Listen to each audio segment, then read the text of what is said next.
Welcome to The Creative Influencer, where we discuss all things creative with an emphasis on influencers. The Creative Influencer is hosted by John Pfeiffer. John is an entertainment attorney in Santa Monica, California, who represents influencers and other creatives.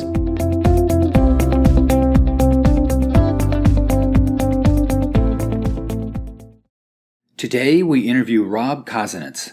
This is part one of a special two-part interview. Rob is a professor at USC and teaches a class about influencers.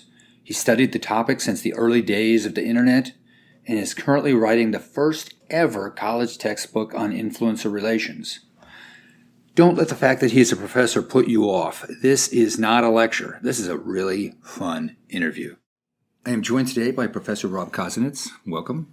Thank you very much, John. You are a professor at USC. Yes. And we're sitting in your office at the Annenberg School. Yes, sir. I want to get a little bit of your background first. Sure. Just to put it in context. You are from where originally? I'm originally from Toronto, Canada. So how did you feel about the Raptors? Very excited this year. This was a very good year to be from Toronto. I was in Toronto right after the win. I was actually in New York City when they won, which was a bummer because I remember when the Raptors originally came to Toronto, and I'd been a fan on and off and enjoyed the team, but it was a heck of a run, and I watched it in my hotel room and was jumping up and down. It was a lot of fun. Where did you do your undergrad work? In Toronto at York University. And what did you study? I was a business guy all the way through, John. I did an undergrad in business, I did an MBA, and then I went back and did a PhD at a university called Queen's University, which is right between Montreal and Toronto. And was that business as well? It was a business degree. It was a marketing degree, but they made us take two. So I actually did marketing and organizational behavior. And org behavior was an interesting one because that really got me into the anthropology and the cultural stuff that really sort of colored my career. And that kind of segues into, in 1995 you invented netnography. Yes, sir. Now, my one sentence description of it is, it's the application of cultural anthropology to digital networks. Yeah. What's that mean? Well, there's something called ethnography that anthropologists use, which basically means participant observation. So you can look at what happens online as a collection of content or data, and you could sort of download that and analyze that. And that's usually the approach that's taken to social media, to the conversations that happen online. The anthropological approach is actually quite different. It's to look at this as a cultural conversation, to look at this as an element of our lived experience. And what that means is we're looking for things like rituals and identities and hierarchies and the exercise of power. So to look at what happens in social media as a cultural phenomenon rather than just a collection of data which can be coded or automated, or you can do word counts and these sorts of things. And this was 1995, so you're just right on the very edge of the internet. Yeah. Yeah, I've been riding this wave for a while, and it's been a wild one. So when I started doing this, I think there were somewhere on the order of 30 million people total on the internet, and now we have, I think it's approaching 5 billion. I still remember the dial-up modems in 1995. Oh, sure, yeah. Well, it was painful. You probably remember Prodigy and CompuServe as I did. I was on CompuServe in 1987. When I was a teenager. So it's I just finished writing the third edition of my new textbook about netnography, and it has basically about 3 chapters of a history of social media. If you look, I was so unhappy with the histories of social media that were out there, because if you look at them, most of them sort of start with Facebook and Twitter, maybe blogs. So Social media started around 2003, maybe 2001, something like this. For me, social media had been going on as long as we had chat rooms. Right, exactly. So I go back 50 years in these chapters and talk about the ARPANET, because the ARPANET was social media too.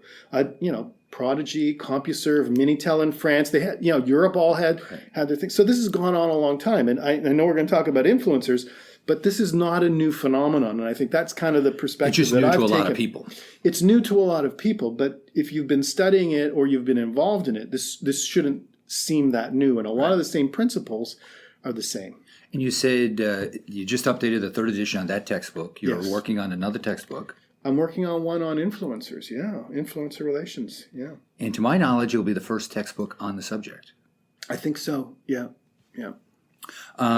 You've written extensively, over 150 articles, chapters, case studies, research poems. I saw that put in the string. Yeah, What's yeah. a research poem? It's so I will do interviews or download data from actual people and then try and capture some of the spirit of what went on. And you can do that in text. I do it a lot in text, in prose. But sometimes you want to get the emotionality or the rhythm, and I express that in a poem. Poems. So one of the first things I did in that way was I had done an ethnography, like an anthropological look at Burning Man. And I wrote a poem about my experience at Burning Man and set that to some video that I had. How many times shot have you there. gone? 4. 4? Yeah. Yeah. And you? I have not been. No, I've had oh, close no. friends go. It's like, I don't know. Yeah. I don't know. Oh, go. You also wrote recently about big tobacco's use of influencers. Yes. Yeah, that was a big project. And there's basically, there are rules in place about big tobacco advertising to children. But by doing this, they're in many ways skirting the issue. Yeah, that's right. Yeah, what we looked at in particular was how this happens in countries that are not the United States. So British American Tobacco and Altria, Philip Morris, they do things in other countries that they don't necessarily do here. Like, for instance, we found pretty much positive proof, even to the point of having a contract, that they are paying influencers in Italy to have them pose with packages of cigarettes.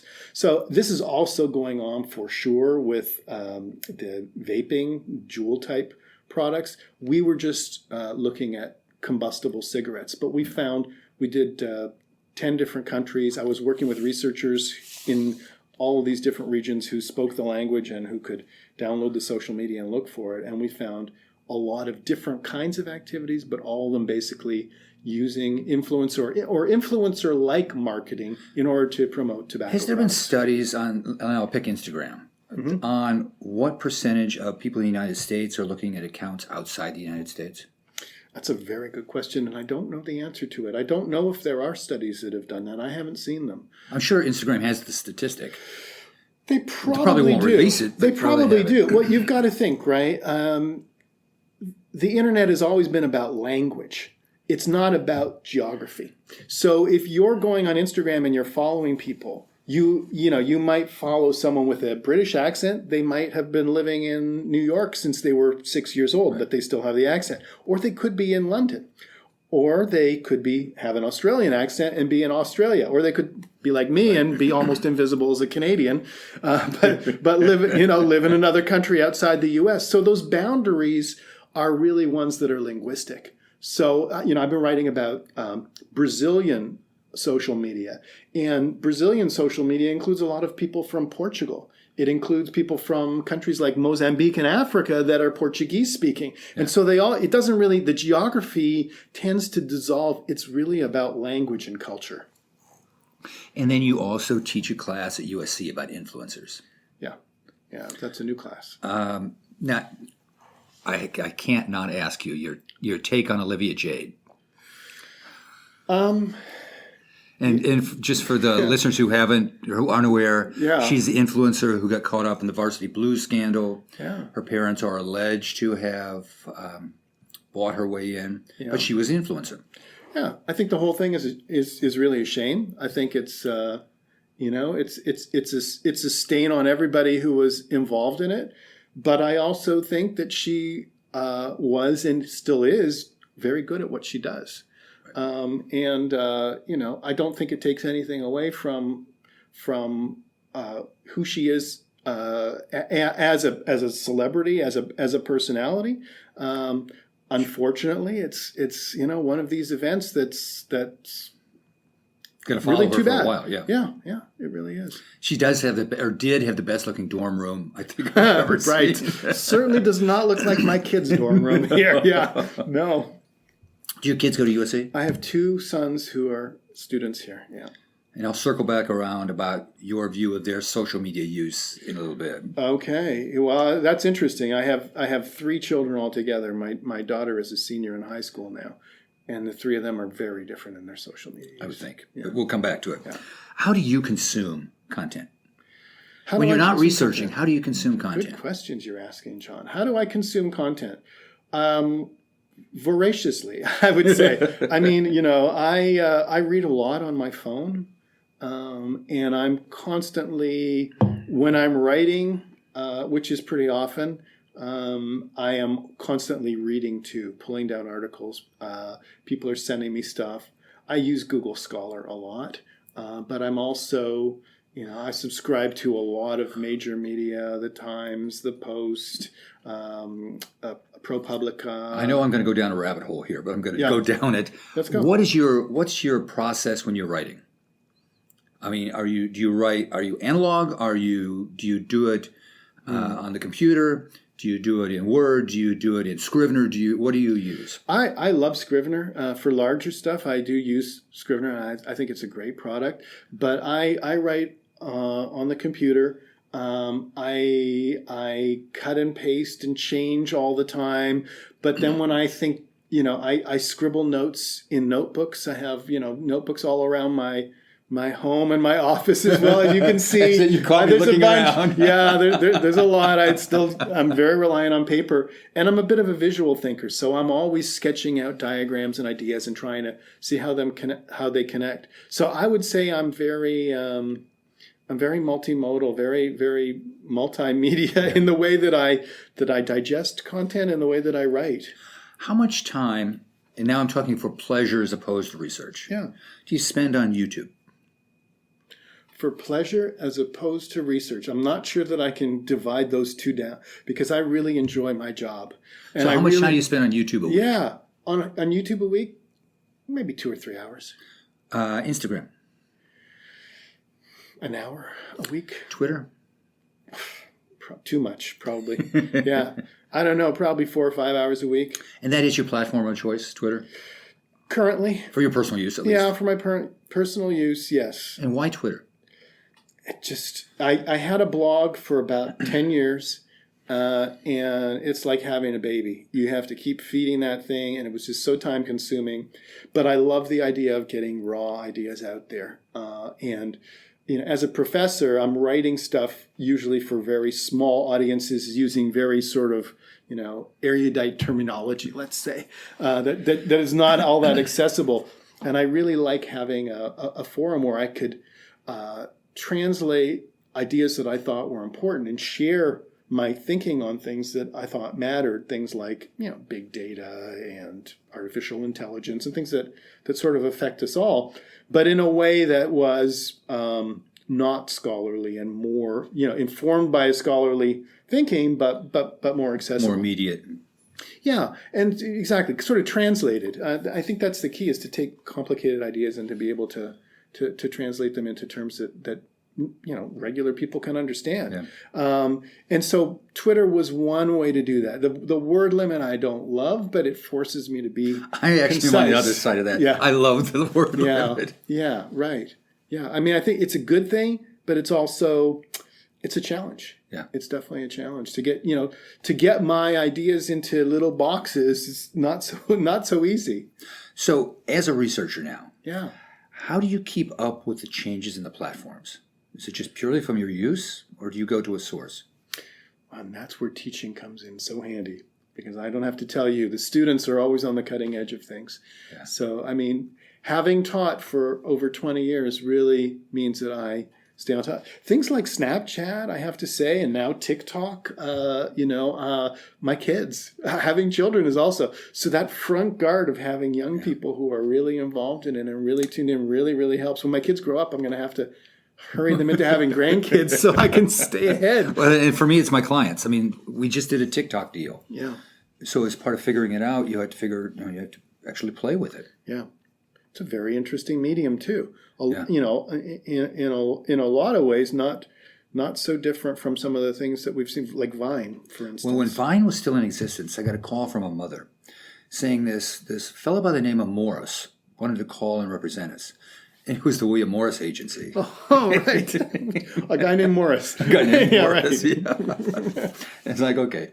Yeah, heard of him. So now let's take a deep dive into your class. Okay. because I started. You were kind enough to send me the syllabus before we started, and I started to kind of divide it up in my own way, and I realized, no, I think you've already really done a really nice job of segmenting out the different elements, and especially towards the end when we start talking about social media in other countries.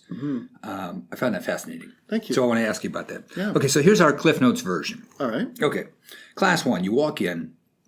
One of the questions you have is, what does it mean to be an influencer? Yeah. So now, having taught it, what do you think it means to be an influencer? I think it means that you command a particular audience on a media platform, and that you understand that audience, and that you're somewhat strategic in the way that you use it. I think it's really tough to decide whether that has to involve financial compensation or not. I'm still a little on the fence about it, but these things are really they're still very much evolving. And I think, the term influencer, as I don't have to tell you, is a very contested one. It's pretty controversial, and a lot of influencers don't like the term. A number of the influencers that I brought into the class, because they're professionals and they're dealing with contracts and offers all the time, they don't mind it. They've come to terms with it. But a lot of people feel like it's a little bit dirty when you get the commercialization into it. And they get over that pretty quickly. They get, well, this is from a lawyer, right? But the ones who don't, you don't see probably, right? But there are some who, like, for instance, I've never taken. I had a blog for 10 years, and I never took any advertising, just because I didn't want to have that out there in the, and I didn't need it. I felt like I'm getting paid by a university. There's public money involved, and my job is to communicate what I've learned to the public. So I'm not going to try and make extra money. Well, we made the same decision with the podcast, that I didn't want to monetize it, because I didn't want that to be where a guest would not want to be on because it was monetized, or they might want to be, I just didn't want to have that issue. Yeah. So, I mean, going back to your question, I think that the idea of an influencer is someone who's strategic about managing their content creation on some sort of a platform. Excuse me. You also had the term of micro-celebrity, which I had not heard before, which I think is very accurate. Oh, really? Yeah. Yeah, I mean, it's Kim Kardashian's an influencer, but she's also a celebrity, right? Will Smith is a celebrity, and he's also an influencer. But there are people out there who have gained a certain level of celebrity, but only among particular audiences or in particular platforms. It doesn't necessarily translate, as far as we know, to other media.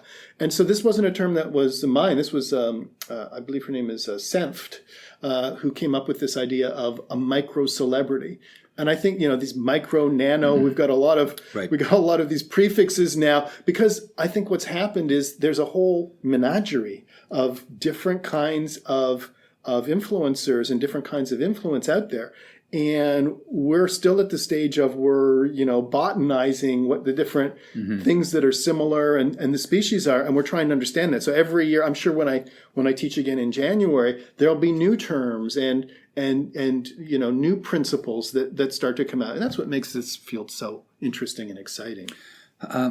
What do influencers do? I know. I mean, that's like asking, why is the sky blue? I mean, it's very broad. But from your view, and from what your students say, is it that they entertain? Yeah. And you have a whole class Sometimes. on PR. Yeah. On their and marketing. Yeah. How much of it can you even divide out? Well, I mean, I think they do what human beings do, which is we express, we connect, we communicate, we vent. We make people laugh, we amuse, and there are as many different kinds of influencers, I suppose, as there are people out there. And so I think what influencers do that is unique to them is they create content around that. They don't just sit home and pound the wall. If they're upset, they pull out a camera and they start talking. And there are.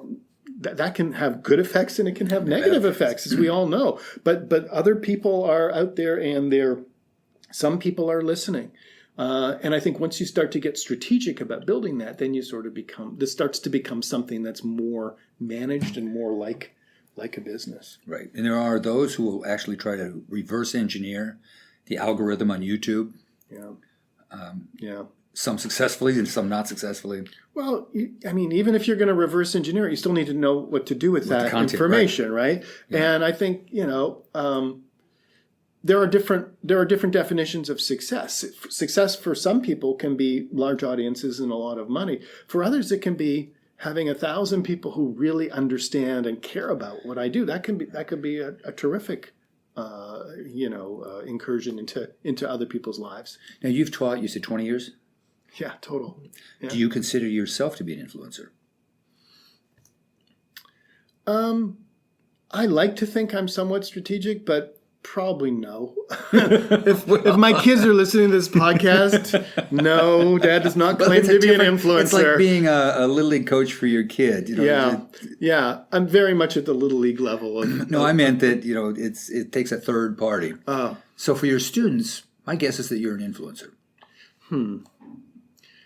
Well, if I tried to pass myself off as an influencer in my influencer class, probably not. I mean, I think, when I'm talking about something like ethnography, for example, I am an influencer because people know that that's an area that I know. Marketing research, yeah. But in this area, I feel like I'm very much a novice and still very much beginner's mind. Okay. So now we've just finished our introductory class. Okay. We're a week down the road. Wow, we're doing it week by week. Yeah, we're doing it week by week because there's really some great questions that are raised by each of the little subject matters. Oh, great. I'm glad. Okay, so the ecosystem, the influencer ecosystem is class 2. Ranking them in order, how would you rank the major platforms? Well, I mean, I think Instagram is king still, followed very closely by YouTube. And then everybody else. I mean, they're all vying and they all offer different things. But really, Instagram seems to have this position of everybody's dominance. Using it. Yeah. Yeah. I mean, look, I'm a marketing person, and now I teach in a PR school as well as at the business school in marketing. And for those purposes, brands have flocked to Instagram, YouTube as well, and there's different purposes that they use things like Facebook and Snapchat for, and these other media. But Facebook was the giant that suddenly is like, yeah. It's not a place where people necessarily go for that kind of commercial content, and I think it's something about the kind of social network that people build. They don't want to be sold to. They want to communicate with their friends and maybe share news and things like that. That's where Facebook really is strong. And Facebook serves advertising as advertising a lot of the time. Instagram serves advertising as something else. Beautiful people doing fun things. Right. And fitting in interesting products into lifestyles. And, I want to know more about that. Whereas Facebook, it's an ad. It's not that different from a billboard. And YouTube, the whole unboxing videos, fascinating. Oh yeah, because it's like it's 5 minutes of ad. Oh yeah, it's but great. People watch it over and over and over. Yeah, well, I've done quite a bit of work with cosmetics and health and beauty companies, and all of these makeup videos where people are putting on Jeffree Star. A lot of people follow a guy to find out how to put on makeup properly. And it's not stuff you would have guessed would happen 10 years ago. But that's what makes it so wonderful and I think so cultural and rich, right? Is that it's very unexpected what emerges, and it reveals a lot about us and who we are as a culture right now. Have you found that there's different influence depending on the platform? Yeah, I think the style that people take when they're influencing is very different based on the platform. I mean, the visual platforms, like Instagram and Snap are very different. And then if you even just look at the two, what a Snap filter does versus what Instagram does with its sort of production values and everything else, I think they're quite different. So yeah, I think Marshall McLuhan had it right. The medium does have its own communication, its own message. So when you post something on Instagram versus posting it on YouTube or on Facebook or on Twitter, some people will post the same thing everywhere. And I think the influencers that we had in the class and the people who work with influencers, they all had the same message, which was, don't do that. You should always tailor make your message to the medium. Yeah, it needs to fit, because the audiences go there for different reasons. Even though they might go to all of them, they're going there for different reasons, and they each communicate something different and differently. And you have to know how to. Each one also is a language, right? If we think about each one as a language, learning how to use a hashtag on Instagram is different from using a hashtag on Twitter, for instance. Right. Or the arranging of the photos on Instagram so they look visually pleasing when you're looking at several photos, from each day's post. Right. I hadn't even thought about it until my client was talking about how many hours she spends just deciding what photos should be juxtaposed with other photos. And the order, and how it's going to look. Yeah. There's a lot of art to it, and there's a lot of science. You had raised, in the syllabus, you raised 5 questions on how will the Internet of Things change influencers, augmented reality, artificial intelligence, and virtual reality. Oh, boy. So, how much time do we got in the interview? This is, especially the virtual reality, is kind of my pet issue. But I'm going to start with that. Where do you think virtual reality, how will it change influencers? How will it change social media? I mean, I'm writing about an article right now, and I'm talking about. I open it up with little Michaela, who, as we know, is the product of a somewhat mysterious Los Angeles-based agency, and she is a virtual influencer who has I believe it's a Latina identity. She has a political identity. She has a series of narratives. She interviews people, both real and also virtual like her, and has, I believe, over 1.5 million followers now on Instagram, and is one of the most highly paid influencers, and also I love this part, she was just recently rated one of the 25 most influential people on the internet. People. And she's not even a person. So the Gorillaz, also, I don't know if you know this band. It's an animated band. They've been going for many years, and they give they're chart toppers. They're a major musical force, and they give concerts that are 3D holograms concerts where they interact. There must be like puppeteers there. They interact with the audience. We as a species, human beings, are becoming much more fluid and comfortable with interacting with non-human agents and agencies. And as these things combine, AI and virtual reality, for example, it will become, and it already is in video games, environments where we are used to having social relationships with non-human actors.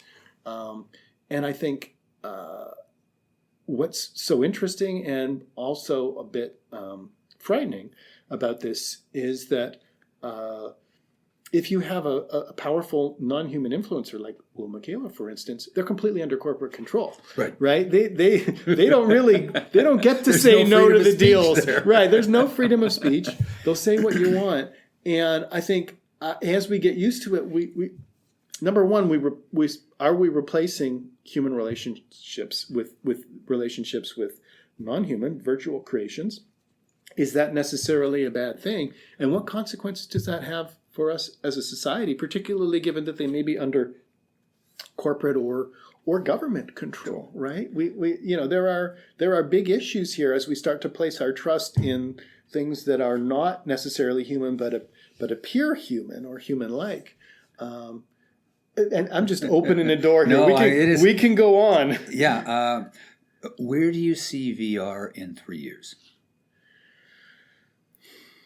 I think it will be, in 3 years, I think it will be more present in the gaming world, probably more present in the wider entertainment world, but I don't think it'll be everywhere. No, it's not going to be something that someone's, riding on the subway with VR goggles. I just think the technology's just too intrusive.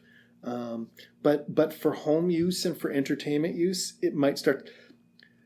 Let's talk about 3D television for a moment, right? How many people still use their 3D TVs that were that they I am bought. so glad that went away. Yeah, right. But I think I still put it in the realm of that. I was around probably as you were in the late 1990s when virtual reality, Jaron Lanier, and all these people were really saying that this was going to be right around the corner. And so to me, it's more sophisticated now. It's certainly better, but it's still. Well, they were always saying streaming media would be around the corner, and look how long that took. Yeah, it took a long time. So I think VR's got a lot of really interesting applications to the entertainment world, but it's more of a, it's a sit back and occasion. It's occasion based. Yeah, in a theater, in a particular place, in a gaming environment. But will it replace our regular sort of surfing and watching television?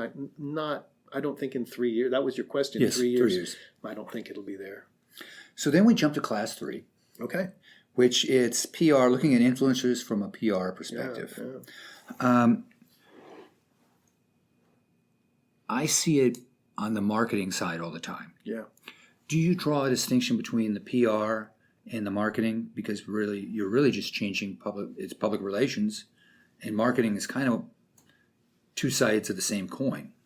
Yeah, I think people do see it that way a lot, but public relations people see marketing as a subdiscipline of PR, and marketing people clearly see PR as a subdiscipline of marketing. So, but the truth is that a lot of PR professionals report to CMOs and marketing types.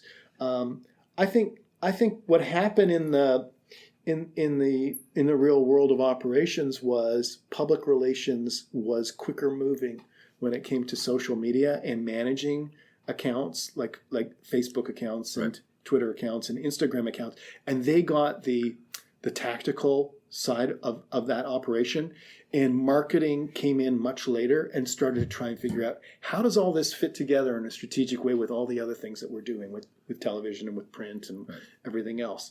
And I think that's been what's happened sort of in the last 7 or 8 years in the world of influencers. The money started to really pour in when marketers started to realize that this was strategic. So back to your question, what's the role of PR? PR is a lot. PR is. And thank you. You're the most on focus. Oh well, that's okay. Yeah. Well, I think PR is it's very tactical and it's very broad, and so marketing is often looking for ROI, whereas public relations, which is return on investment. Return on investment. So they're looking for if I invest this much in that, how much am I going to get back? Whereas public relations is very focused on this relations part of it. How do we build longer term relationships? So marketing has talked a lot about relationship marketing, and it's still a very important area there. But public relations, the professionals and people who work in that world seem to really, they live that. And so for that class, I had some speakers come in who spoke about some of the nonprofit uses of public relations. Amy Tenderick came in, and she started a site for people who have diabetes, the kind that you are that is sudden onset. I think it's is that type 1 or type 2? Now you're going to have to edit this part out because this is where we get into science. And it's like I don't know. This is where I can't. That's where you see your healthcare provider. Yeah. But I mean, what she did was she started a site because she had diabetes and wanted to play an advocacy role. Started a blog that became so influential it got a mass audience and started to influence and speak back to the manufacturers of equipment. So it's a very tough disorder to have because you're really at the mercy of medical companies for things like insulin. Which is extremely difficult and expensive and essential to you living. So now these communities, and they recently, she and her husband, who's one of my colleagues here, he's a professor in the PR department too, wrote an article about how people online are collecting together and basically hacking existing equipment to build an artificial pancreas because the FDA won't allow certain kinds of equipment to to be experimentally released, but they're figuring out how to get around those rules and do it themselves. And it's really interesting. So they're providing all kinds of support using these communities. I'm not expressing it as well, but the reason why I'm mentioning this is that there are a lot of uses of the power of influencers that don't necessarily have to be cashed out. They can be to get messages across.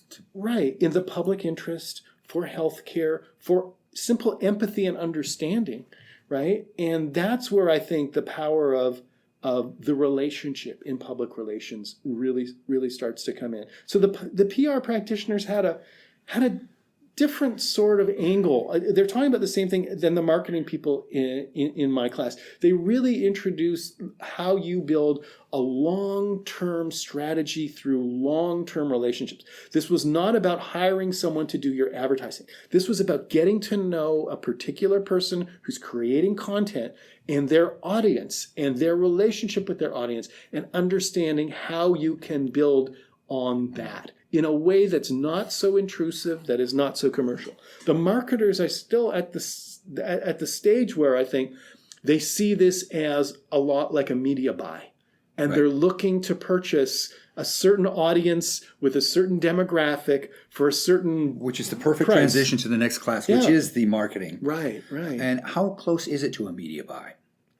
Hiring an influencer, isn't it like a media buy? It's very much not a media buy. It's not a media buy. I mean, I threw you a softball. Yeah, that was a good one. It's a very different thing. If you want someone who's going to read your message the way you wrote it and get it right, then just go straight to advertising, because that's what advertising is. These are unique, creative individuals who have their own view of the world and their own view of your product. And I'm of the mind that people that a number of influencers can and should, and many of them do, turn down deals because they don't like the product, or they don't like how it fits into their life. So I think influencers are managing their own brand first. Good ones have to put their own brand. The brand. We qualified it the good ones. Right. The good ones put their own brand first. And that's what makes them good ones, I think. It's one of the strong things. They have that integrity. They have that sense of honoring their audience. And their audiences, they respect their audience. And I think when they stop respecting their audience, and we've seen this a number of times, I'm not going to name people, their audience stops following them and stops watching them and moves on to someone who does. And so, again, this is not about reading your message or doing a media buy. This is something different. This is something new, and we're still figuring it out. And I think as marketers, they want to push a message, they want to control things, and they use people like you, and contracts to write in a lot of these specific elements. The art of the game, I think, from where you sit, is to try and make sure that someone can get the value that they're putting, because a lot of the times they're spending good money on this, but that they still maintain the integrity of the process without necessarily it's interfering. So interesting, in because I'm on both sides of the fence. I represent a lot of influencers. Great. And I represent a PR firm who hires a lot of influencers. It's a very different approach to each transaction. Yeah. Because as the hirer, you want to make sure your message is out there.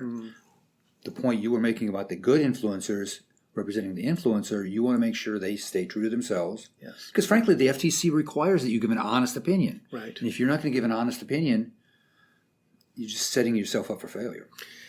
And yet it's so tempting. Oh, yes. Right? 100,000 for one post. I may not love this product, but I'll post it. Yeah, I've been to better hotels, but Right, because it is tempting, but I think in the long term, those decisions catch up with people. Right. And so this is as much about, managing your own brand as any brand management experience.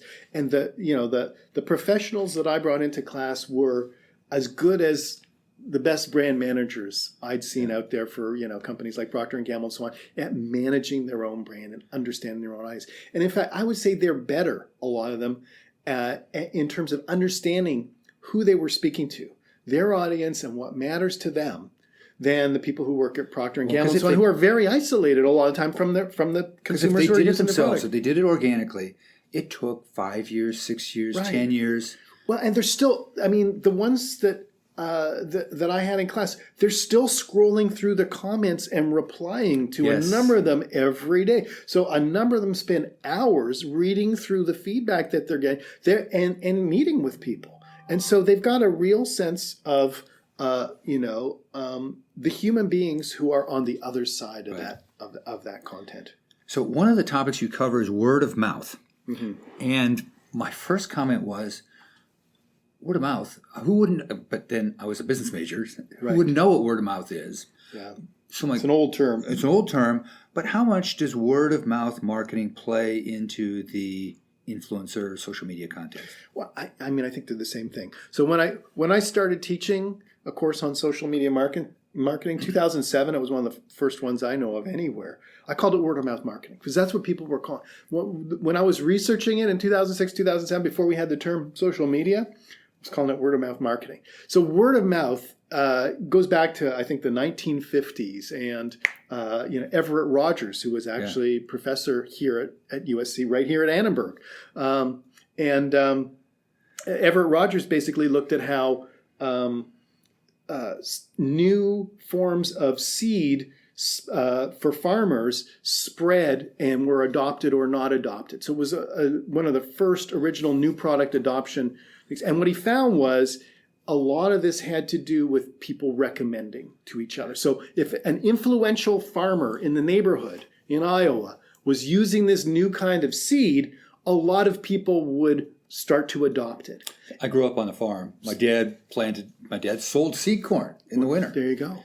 And that's exactly what it was. Yeah. So they knew that there were certain people who had a certain ability to influence other people in the 1950s in that particular market. Now, you could have taken refrigerators and housewives. You could have taken, office locations and business people. Whatever it was, things aggregated in a way that someone had more power over others, that someone was looked up to. This is just what we're hierarchical primates, basically, right? And so we're always looking at, what's the alpha doing?